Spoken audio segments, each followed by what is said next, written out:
दोस्तों, हमारे सनातन धर्म में इस बात का साफ उल्लेख है कि वो ये कर्मों का फल हमेशा बड़ा ही मिलता है, पर चाहे वो इंसान हो या फिर भगवान। और ये तो आप सभी जानते ही हैं कि मर्यादा पुरुषोत्तम श्री राम ने अपनी पत्नी सीता को एक धोबी की बटन में आकर अयोध्या छोड़कर जानको का दिया था। लेकिन क्या आपको पता है कि एक समय माता सीता ने बहुत बड़ा पाप किया था, जिसकी सजा के रूप में उन्हें गर्भवती हालात में अपने पति से दूर रहना पड़ा था। माता सीता ने कौन सा पाप किया था और कौन था वह धोबी जिसकी वजह से माता सीता को वन में भटकना पड़ा था? इससे जुड़ी कथा आपको हमारी आज के इस वीडियो में जन को मिलेगी। वीडियो काफी ज्यादा इंटरेस्टिंग होने वाली है, इसलिए अंत तक हमारे साथ जरूर बने रखिएगा। दोस्तों जी, कथा के बारे में मैं आपको बताने जा रहा हूँ, उसका उल्लेख आपको रामायण में मिल जाएगा। दरअसल रामायण कई भाषण में लिखी गई है, ऐसे में अलग अलग रामायण में कई तरह की दांत कथाएं मिलती हैं और ऐसी ही एक दंत कथा माता सीता से जुड़ी हुई है, जिसके मुताबिक त्रेता युग में मिथिला नगरी में जनक नाम के राजवंश का राज हुआ करता था। जनक राजवंश के एक ही राजा थे, राजा सरध्वज, जो एक बार यज्ञ के लिए जमीन जोत रहे थे। इस समय जमीन से उन्हें एक छोटी सी कन्या मिली। कन्या के सुंदर नयन नक्श को देखकर राजा बहुत खुश हुए, इसलिए उन्होंने उसे कन्या को अपनी पुत्री के रूप में गोद ले लिया और यही कन्या सीता के नाम से जानी गई। जब सीता थोड़ी बड़ी हुई तो एक दिन वो अपनी सहेलियां के साथ अपने महल के बगीचे में घूम रही थी। तभी अचानक उनकी नजर एक तोता के जोड़े पर पड़ी, जो देखने में बहुत ही ज्यादा खूबसूरत थे। तोता का जोड़ा एक पेड़ पर बैठकर सीता जी बड़े में ही बातें कर रहा था। उनके मुख से अपने भविष्य की चर्चा सुनकर सीता जी को बड़ा आश्चर्य हुआ। कहते हैं कि उनमें से मत तोता बोल रही थी कि पृथ्वी पर श्रीराम नाम से विख्यात एक बड़े सुंदर राजा होंगे और उनकी महारानी का नाम जानकी होगा। श्रीराम देवी जानकी के साथ कई वर्षों तक राज करेंगे। धन्य है वो जानकी देवी और धन्य है वो प्रचार, जिन्हें प्रभु श्री राम जैसे राजा मिलेंगे। एक साधारण तोता के मुख से अपनी भाभी पति का नाम सुनकर माता सीता अचंभित हो गई। उन्हें अपने बड़े में और जन के क्या जागृत हुई, इसलिए माता सीता ने अपने महल के पहरेदारों को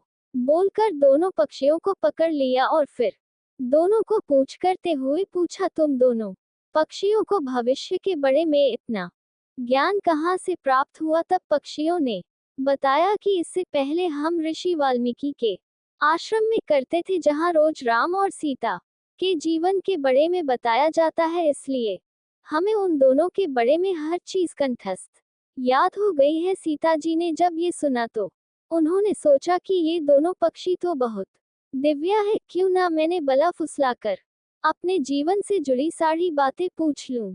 या ये सोचकर माता सीता दोनों पक्षियों से कहती है कि तुम दोनों बहुत सुंदर हो, देखो तुम दोनों को डरने की जरूर नहीं है, मैं तुम्हें कोई नुकसान नहीं पहुंचाऊंगी। तुम बस मुझे ये बताओ कि राम कौन है और उनका विवाह जानकी से कैसे होगा? तब दोनों पक्षी बताते हैं, महर्षि वाल्मीकि रामायण नाम का एक ग्रंथ लिख रहे हैं, जिसमें उन्होंने बताया है कि महर्षि ऋषि श्रृंग के द्वारा किया गए पर दृष्टि यज्ञ से प्रश्न होकर भगवान विष्णु मानव शरीर धारण करके उनके जस्ट पुत्र के रूप में जन्म लेंगे है, जो कि प्रभु श्री राम होंगे। बड़े होने पर श्री राम महर्षि विश्वामित्र और अपने छोटे भाई लक्ष्मण के साथ हाथ में धनुष लिए मिथिला आएंगे और वहां शिवा जी के धनुष को तोड़कर जानकी से विवाह करेंगे। इतना सुनने के बाद माता सीता उन दोनों पक्षियों को बताती है कि जी जानकी की तुम लोग बात कर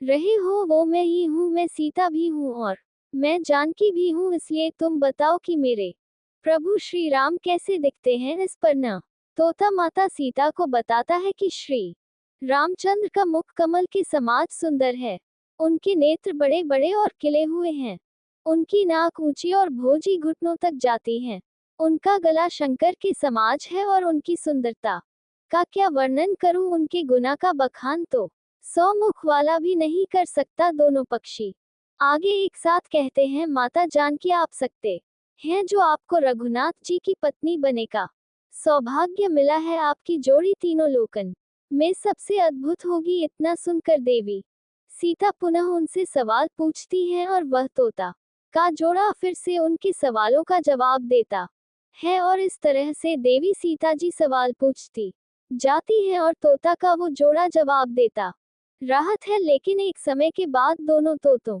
की बातें सुनकर सीता जी के मां में लालचे गया, इसलिए वह दोनों पक्षियों से कहती हैं कि जब तक मेरा विवाह नहीं हो जाता तुम दोनों मेरे साथ राजमहल में रहोगे और तुम्हें वहां सारी सुख सुविधा मिलेगी।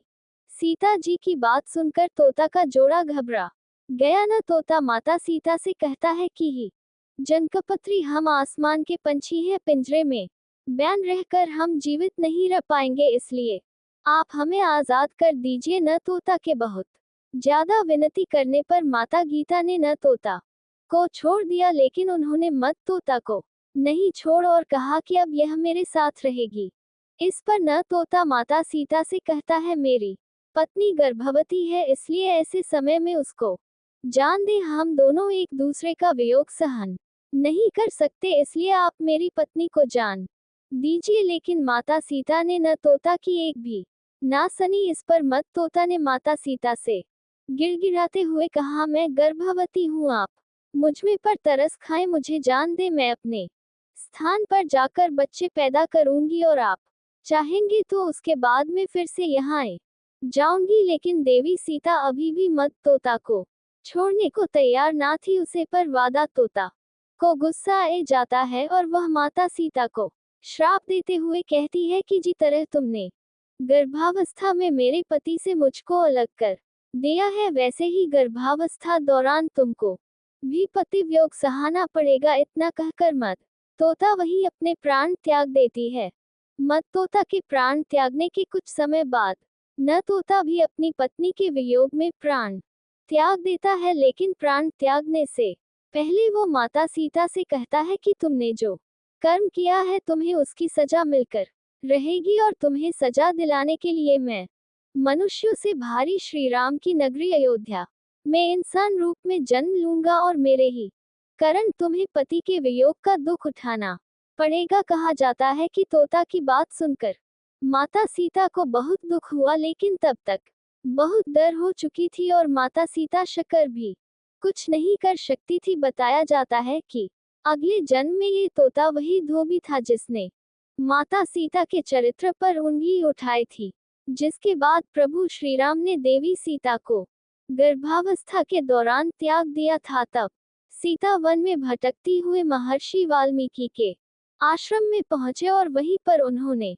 लव कुश को जन्म दिया। दोस्तों, देवी सीता के वियोग की एक अन्य कथा पुराने में भी मिलती है, जिसके मुताबिक एक बार नारद जी को अभिमान हो गया कि कामदेव भी उनकी तपस्या और ब्रह्मचर्य को भांग नहीं कर सकते। जब उन्होंने ये बात अभिमान में अपने आराध्या देव भगवान विष्णु को बताई, तब विष्णु जी ने नारद जी के घमंड को तोड़ने के लिए योजना बनाए। और जब नारद मनी जान लगे तो उन्हें रास्ते में एक महल दिखाई दिया, जिसके अंदर की राजकुमारी को देखकर नारद जी मोहित हो गए। ये सब कुछ भगवान विष्णु की माया थी, लेकिन नारद जी को इसकी खबर ना थी।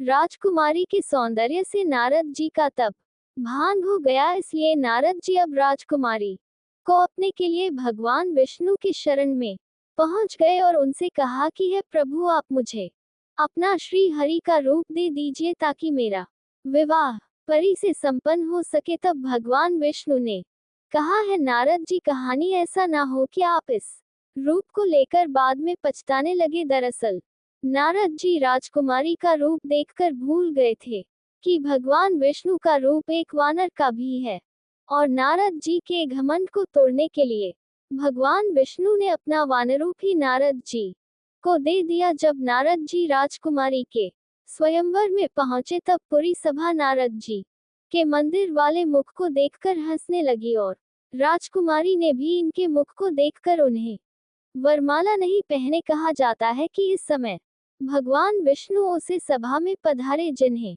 देखकर राजकुमारी ने उनको माला पहने दी। नाराजी या सब कुछ देखकर अचंभित थे। उन्हें समझ नहीं ये रहा था कि क्यों सब लोगों ने देखकर हंस रहे हैं। तभी नारद जी को महल के पत्र में पानी दिखाई दिया, जिसमें उन्होंने अपना मुख देखा। पानी में अपना वानर वाला मुख देखकर नाराज जी क्रोधित हो गए और क्रोध में उन्होंने भगवान विष्णु को जवाब दे दिया कि जी तरह आज मैं स्त्री के लिए तड़प हूँ, आप भी पृथ्वी पर जन्म लेकर स्त्री वियोग का सामना करेंगे। नारद जी के मुख से ऐसे कठोर शब्दों को सुनकर भगवान विष्णु ने अपनी माया का प्रभाव समाप्त कर दिया। इसके बाद नारद जी को अपने गलती का एहसास हुआ और उन्होंने क्षमा मांगी। कहा जाता है कि नारद जी के श्राप की वजह से ही भगवान विष्णु को अपने राम अवतार में माता सीता के वियोग का सामना करना पड़ा। तो दोस्तों, अब आप हमें बताएं कि आपको क्या लगता है, किसके श्राप की वजह से माता सीता को प्रभु श्री राम से दूर रहना पड़ा था? अपना जवाब हमें कमेंट में जरूर बताएगा। इस वीडियो में फिलहाल इतना ही। वीडियो अच्छी लगी हो तो कमेंट में जय श्री राम लिखकर हमारी वीडियो को लाइक और चैनल को सब्सक्राइब कर दें। धन्यवाद।